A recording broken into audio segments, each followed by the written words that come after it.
तो छोड़ दो, चरणों पर कहीं उनकी गति नहीं हुई। पदे पदे कागर में तत्पदा चला श्री न जहाती कहीं कभी छोड़ा नहीं भगवान के चरणों को। लक्ष्मी जी यो कभी चंचल थी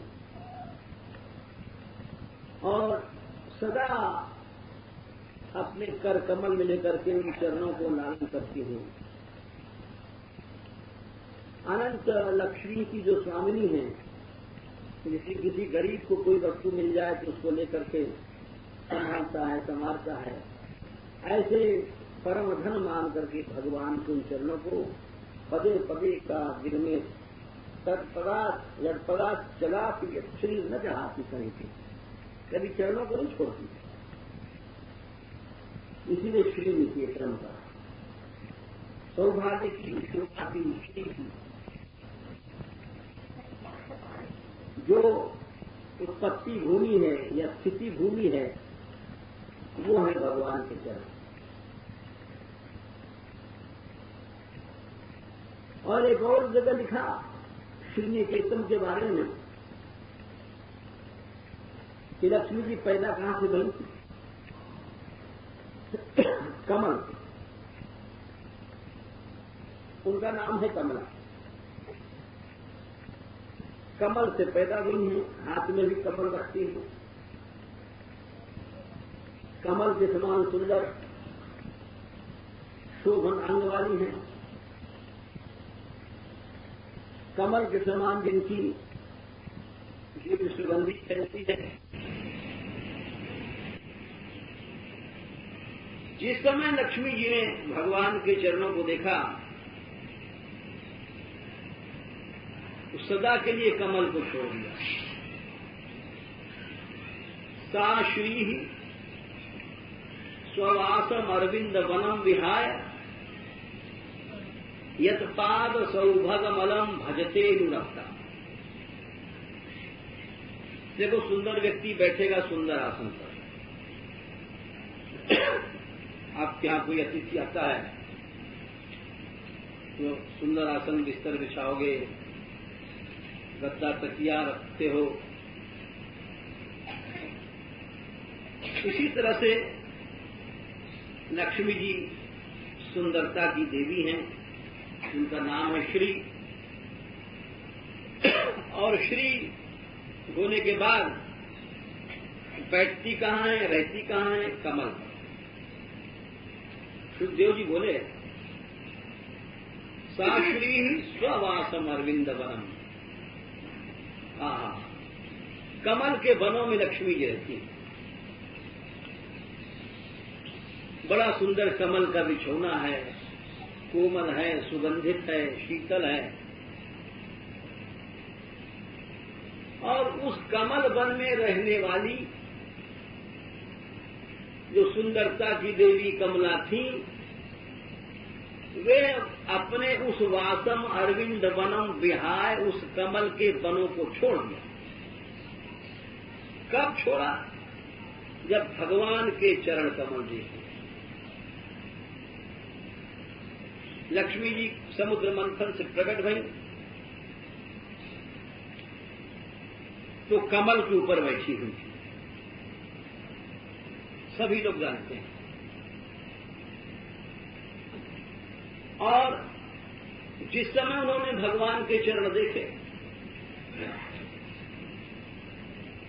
अपने सारे उन वनों में रहने को छोड़ दिया और यद पाद सौधन अमलम भजते रुक्ता, और उन चरणों में की सुंदरता को देख करके अनुरक्ता मने ऐसा प्रेम उमड़ा कि लक्ष्मी जी उन चरणों में जाकर के लिपट गई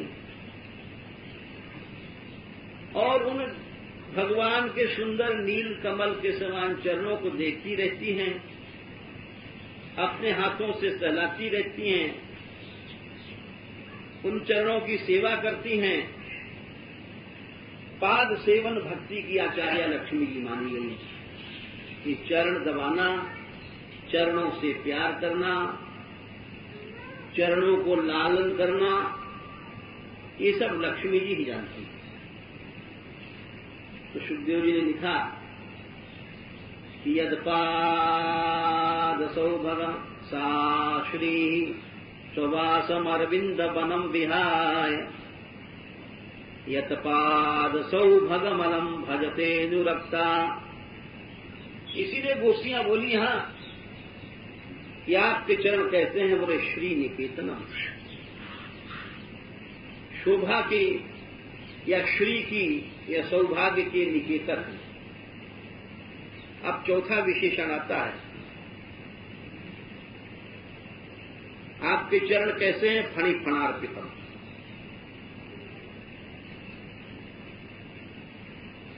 जब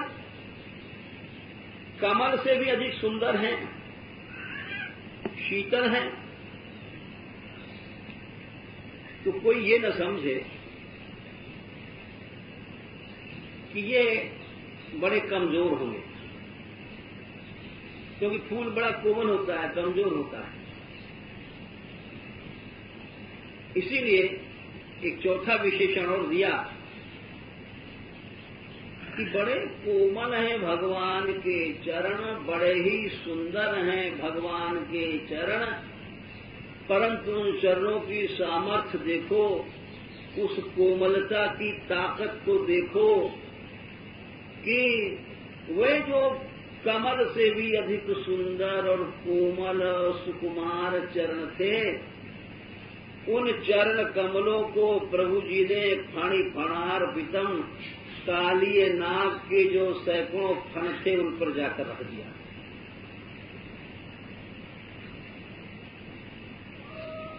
इससे क्या पता पड़ा? श्रीधर स्वामी बोले वीर्यातिशय। जैसे संसार में कमल होता है, प्राकृत कमल होता है, ये बड़ा सुकुमार होता है,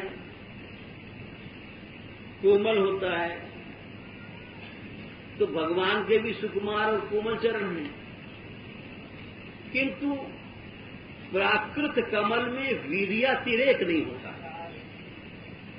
थोड़ी देर में उसकी पंखुड़ी मसल जाती है, थोड़ी देर में सूख जाती है, इसीलिए वो वीर इसमें पराक्रम नहीं होता है। लेकिन भगवान के चरण कैसे हैं?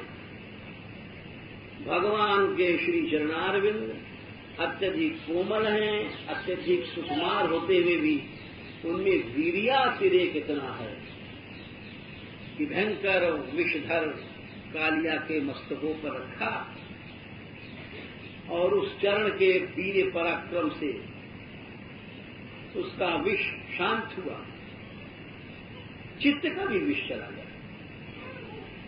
सबसे खराब जो विष होता है चित्त का, मन का।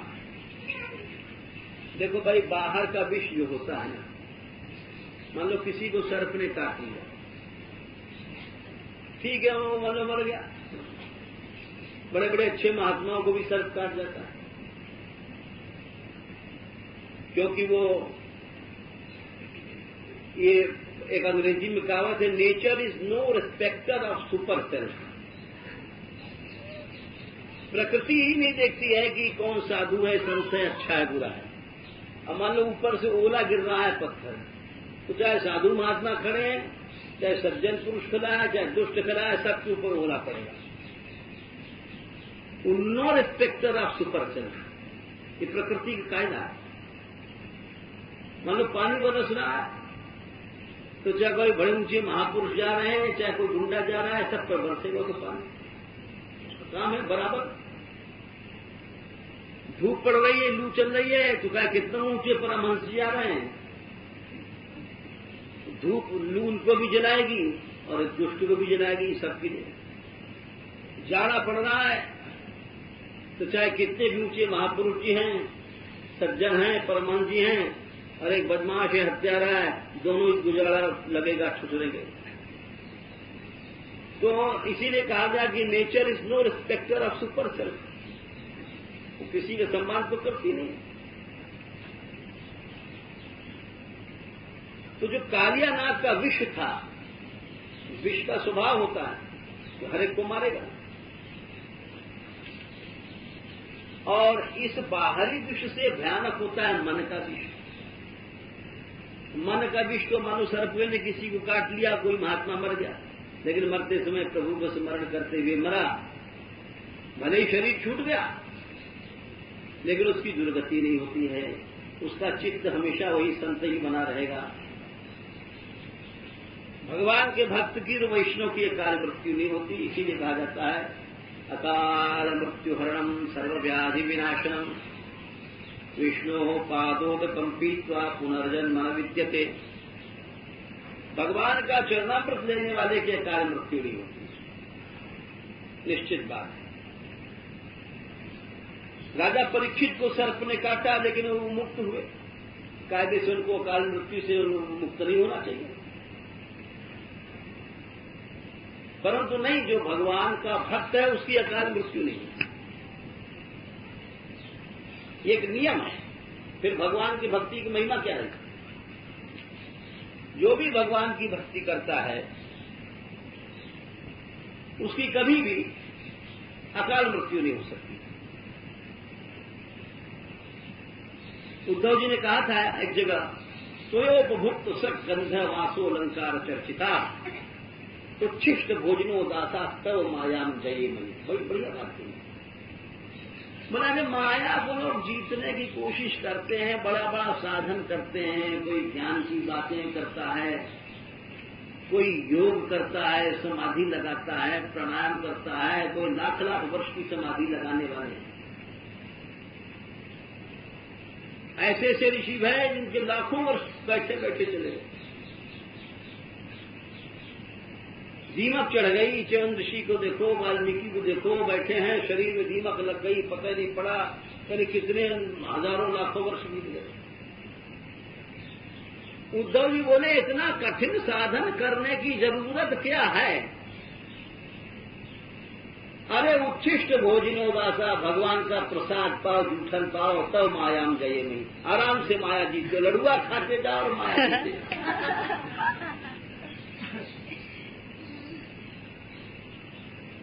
यहां तो लड़ुआ खा खा के माया जीते। बोले भैया तो लड़ुआ तो विष है, विषय है, मीठा लगता है। बोले नहीं, लड़ुआ नहीं खाते, भक्त लोग उच्छिष्ट माने प्रसाद पाते। लड़ुआ इसलिए कहा गया कि भगवान को भोग ज्यादातर अच्छी चीज लगती।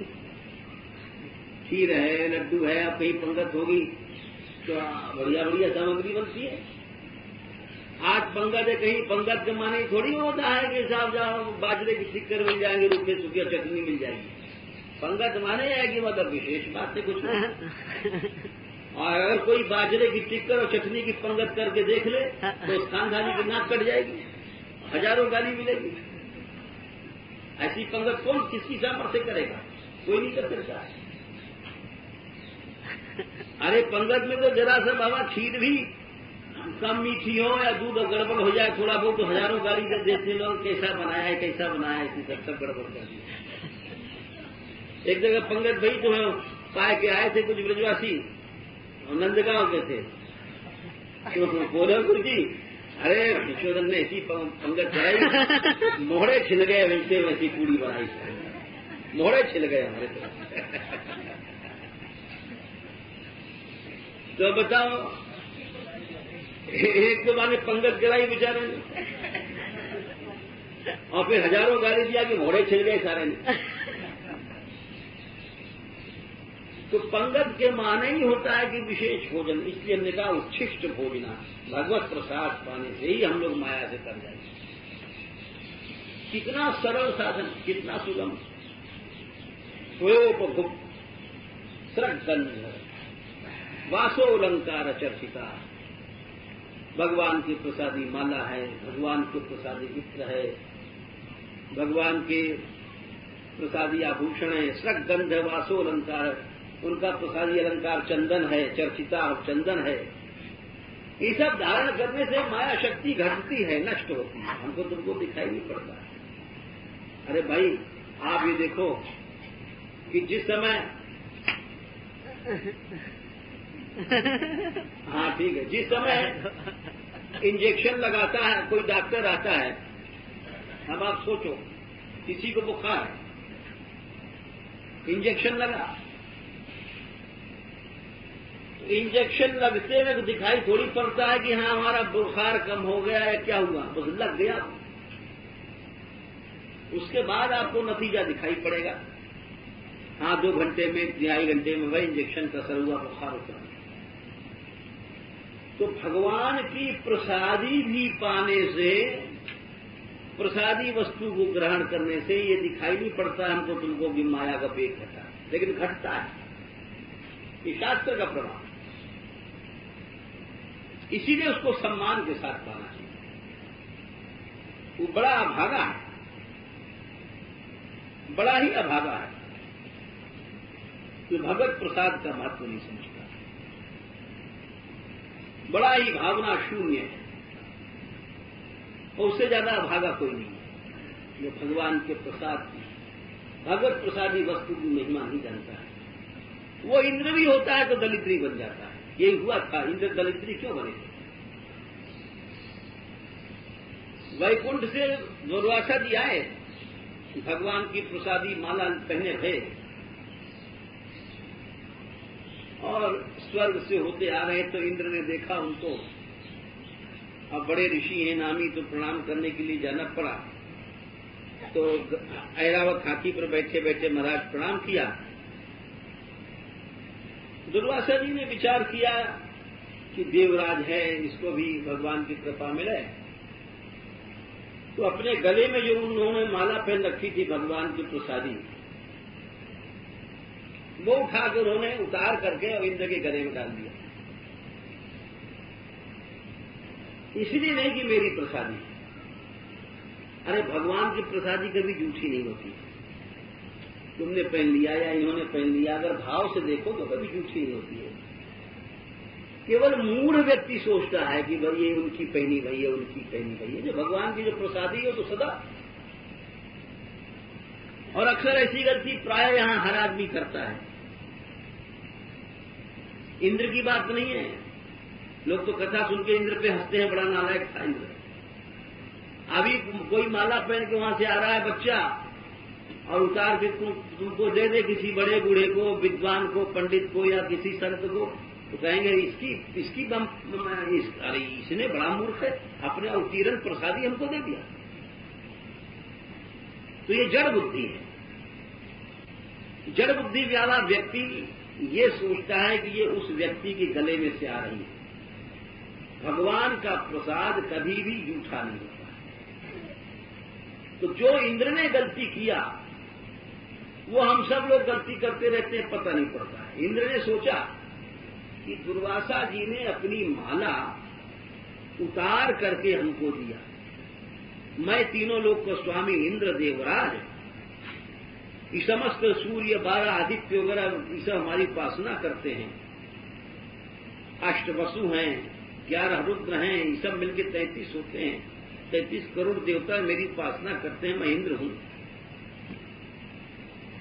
तो उन्होंने उस माला को उतार करके ऐरावत हाथी के गले में डाल दिया, और हाथी का स्वभाव होता है, उसने उसी में सिखाई माला और अपना में नीचे डाल करके तोड़ दिया। दुर्वासा ने कहा जा तू श्री हो जा, भगवत प्रसादी को नहीं समझा। तो उद्धव जी बोले कि आपके प्रसाद के शक्ति से